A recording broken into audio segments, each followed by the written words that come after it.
the fact that an LC is not being misled. We're referring to girls that are prostitutes, that sleep with men for money. That's what this whole post is about. So why we be okay, not so necessarily. I know our time is up, almost up for this topic, but I don't like when you just pick everybody and put them in a basket, right? I mean, there are people who probably work where they earn 100K, and they're lucky enough to date somebody that has this money and spend. It's not necessarily, oh, it's prostitution. They're dating one person, and this person feels, I need to take care of my woman, and he's doing so many things. Are you still going to call? So that is the kind of people he is talking about. Fine, the prostitutes or whatever you want to call them might Why play would you be talking in about this somebody circle. that is in a decent relationship and is flying private jet? Why would Alibaba come for them? The fact is that Alibaba not spoiling his wife silly? He's married to his wife, is spoiling her silly, he's buying her flashy things, he's buying that. Now, I'm not taking it out of context. Whatever I'm saying do not mix up a proper relationship with somebody that doesn't have a steady relationship, that jumps from one bed to another, that doesn't have a steady source of income, but is there posting pictures of luxury shop. And I'm glad he's saying LIRS is coming for you very soon. Loving it. Tea time is on fire. LIRS should come for them, but my message still... because you have to file your tax. My message still goes to those that are being pressured. You need to work on yourself and let go of the pressure, basically. Yes, and gain some self-confidence. And that's it. There's no point. Okay, all right. So let's go on a quick break. When we come back, we'll have time for one more story. It's on the Wendy Williams ex-husband. That story is up for conversation after this quick break.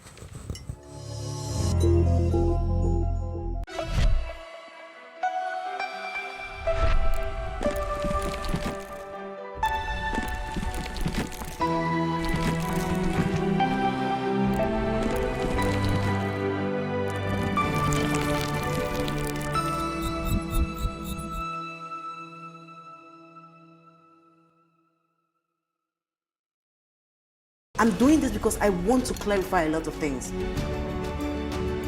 The first day I met him, he told me that he was a Obasanjo's son. His father was a gardener for Obasanjo. This man said that we did not have a wedding.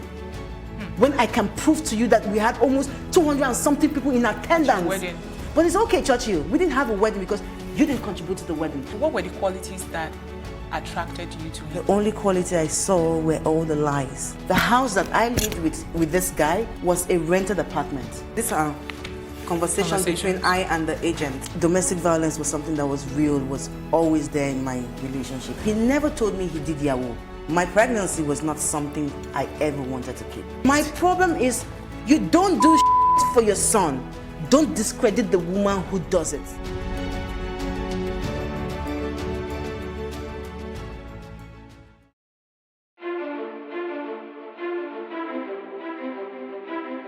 That is how we get looped into a cycle of insanity, repeating the same thing and expecting it.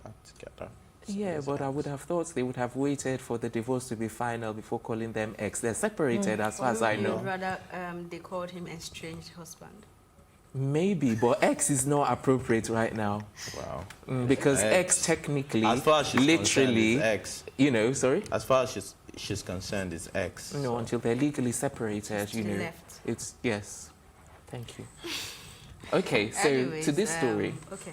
Yeah, you go ahead. No, go ahead. No, you go ahead, please, Elsie. I don't know if is he having this paranoia because he thinks that her fans would come onto him to do something bad to him, or what exactly is going on. I don't know. But I mean, that's the same question I'm asking myself. I really don't know. Perhaps Ife has a better understanding of what's going on in his mind. I don't know. No, because I it's think really... basically, and this whole paranoia started from when the news of the divorce broke out, and he had news vans right in front of his house for hours, and they wouldn't let him be, and he actually reported that as well.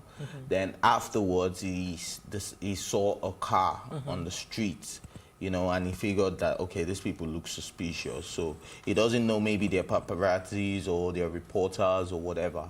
So he made a dispatch call, and they made it clear to him that, okay, they said they spoke to both parties, which the people they suspected, and they discovered that they are legal to be, it's legal for them to be there. And they made it clear to both parties that it's only trespassing when they come on your property, but if they're on the sidewalk on the road, then it's legal. So it's just, I think it's just a case of, okay, he feels everybody wants him in the news, everybody wants to get him to say something, you get. So yeah, it's normal for everybody to be paranoid, and this could also be attention, like, oh man, look at what this divorce is doing to me, is affecting. Very soon you'll probably be suing for damages, like, oh, this has affected me, I haven't been able to for leave damages. For what exactly? For divorcing your wife. It's not making After you cheated. But his wife divorcing him. After he the other way, cheated. he didn't divorce her. Oh, okay. No, I think he's really paranoid. There's a reason for divorce. Yes. It's not just a divorce that came out paranoid. of Irreconcilable differences. But let's not even just think about it from the marriage's perspective. I think it's more like with the paparazzi, you know, as opposed. Well, we can say maybe the reason for it is because of the separation between he and what's her name now? Wendy Williams. Wendy Williams, yes, but I don't think that's the key thing. I think he just doesn't want to deal with the press right now, and that's what's causing the paranoia. Yeah. So I think that's it, really. It's not to do with the marriage or anything like that. Yeah, and then before we wrap up, I think we should give 1 minute of silence to Singleton. Yeah, Singleton. Boys in the Hood. Hold on. 1 minute of silence.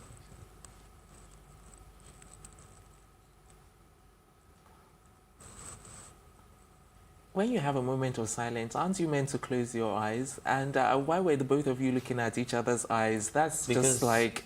Why did you have to break this? Anyways, rest in peace, Michael Singleton. Thank you for bringing to the screen most of the amazing, Especially of the Boys most in the amazing movies. No, I think to me it's poetic justice, where you had Tupac and Janet Jackson in it.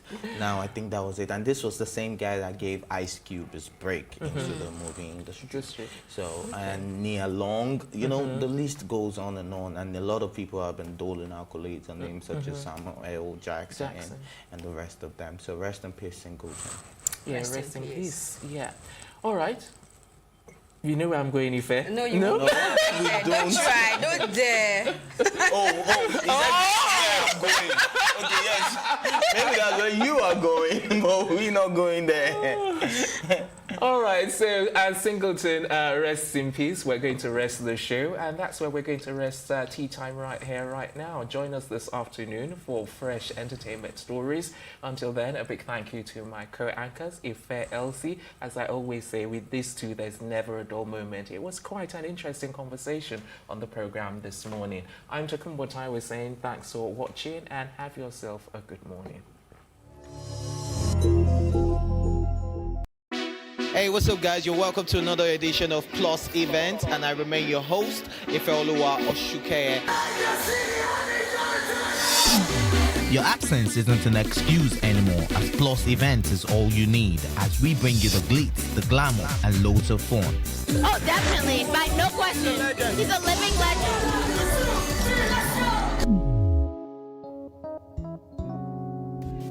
God forbid, Holy Ghost fire, I know. I just want to be blown away. I want to be wild. This is 11 years of doing it.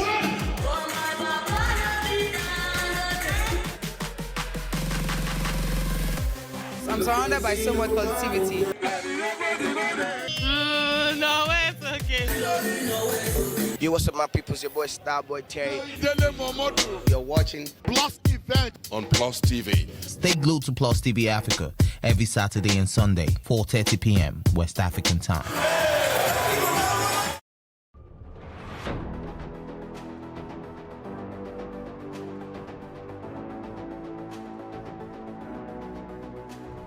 First point of accountability is asking questions.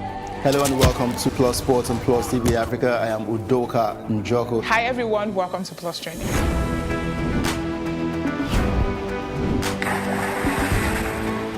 You cannot continue to recycle poverty while you're spending a lot of money on unproductive ventures. The government has to feel the impact. Honorable Commissioner, sir, welcome to the show.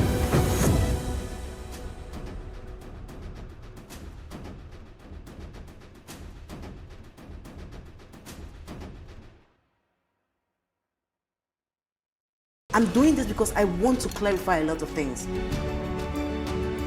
The first day I met him, he told me that he was a Obasanjo's son. His father was a gardener for Obasanjo. This man said that we did not have a wedding.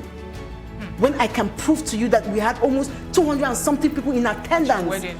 But it's okay, Churchill. We didn't have a wedding because you didn't contribute to the wedding. What were the qualities that attracted you to him? The only quality I saw were all the lies. The house that I lived with this guy was a rented apartment. These are conversations between I and the agent. Domestic violence was something that was real, was always there in my relationship. He never told me he did Yahoo. My pregnancy was not something I ever wanted to keep. My problem is, you don't do for your son. Don't discredit the woman who does it.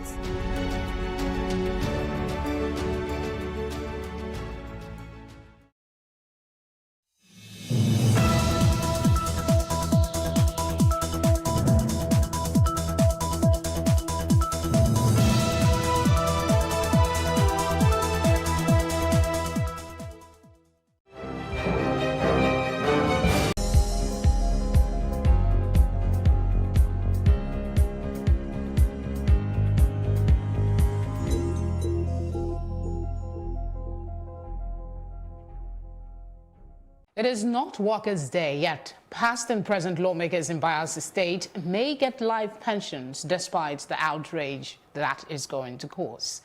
The Director General of Media and Publicity to Governor of Kogi State says the governor is the landlord of Kogi State. Anyone coming in is a tenant. Are the civil servants in the state happy? This is Plus Politics. I am Felicity Ezewike.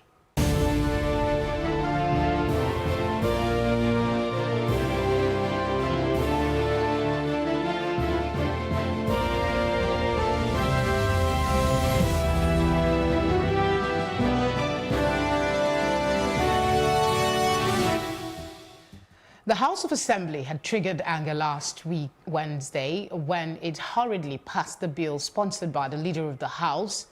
The bill approved 500,000 naira post-service monthly pension to a Speaker of the Assembly, while a Deputy Speaker will receive 200,000 naira and a member will get 100,000 naira. Well, to discuss this, I have with me Adeni Kunu, a political analyst. Thank you very much for joining us. Thank you for having me. And of course, a legal practitioner, Jide Ologun. Thank you very much for coming in. Good evening. Thank you, too. Let me start with you. What is your immediate reaction to this bill that the House has passed? Yeah, I was happy that at least they are apprehensive of the external community away from the House of Assembly, because the reason given for this move is to prevent them from the shock of the harsh economy out of office. And quite unfortunately, they may not survive even with this pension if attention is not given to the economy, because they have several issues that they could have used the machinery of law making and law enforcement and representing the people to attend to. For example, we have the issue of crime that we have in our society. So, in fact, the fact that some criminals know that you are coming home with these pensions, you are already endangered. I know that in Bayelsa State, for instance, the Universal Basic Education Commission reported that we have many children that don't have access to education. We know the state of affairs. And now those who are supposed to make life meaningful for their people are now thinking about themselves, knowing that this is estimated to cost about 20 million naira of taxpayers' money on a monthly basis. And these are states that will be quick to tell us they are poor. This is so you wonder, they find money to fuel their personal security at the expense of securing the people. And I think that is quite disturbing. And if you look at the provisions of the law, they are expected to operate in a way that we don't have conflict of interest. If you look at the United Nations Convention, Article 8 in particular, they are expected to manage the resources in a way that is transparent, that gives room for prudence and productivity. We'll come to some of the legalities later, but I'd like to take you up on something, Tread, on what he said earlier about the reasons given for this bill that provides financial succor, so to speak, for the lawmakers when they leave office. And one of them is to give them some financial security from economic uncertainties in the future. Is this reasonable enough reason? If you remember that there are some heroes of this country that has had, poor luck. The most recent was the footballer Christian Chiku, who is asking for help to go treat himself medically. So taking that into consideration, do you think that this is reasonable enough reason for them to seek this bill? It's actually anti-clockwise legislation. Because, as Jide Ologun mentioned, the state of education in Bayelsa is very unsavory.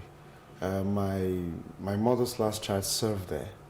I have another family friend who served there, and they actually taught. And the report I got from these people really is indicative of the need to look in another direction rather than enrich oneself. It is also true, if I have to be fair in my analysis, that some of the leaders that have served in respective capacities in governance really don't turn out well in their old age. It has to be said that it is also a systemic failure that has brought them to their knees, because ordinarily, if people serve their countries honorably, there's a place of reputation and care for them after they've left office. So if we look at the bigger picture, that's the failure of the Nigerian state. And if you also understand that the likes of Pa Akikumi, who designed the flag, although he won £100 as of when he designed it, he lived in penury until he was rescued by the Lagos State government.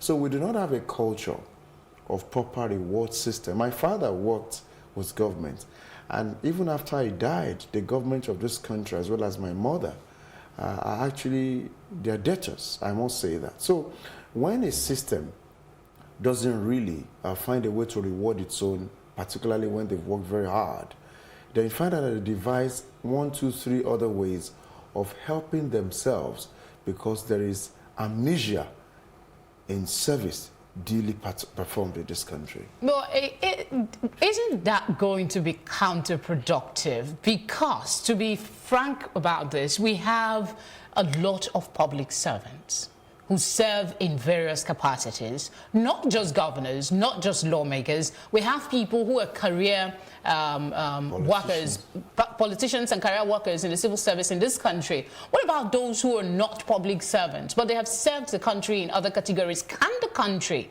carry all of this burden and still survive economically? That's why they tell you that there's a pension. We have every coin with benefit will come to you. I think lawmakers must learn to think out of the box and do so circumspectly.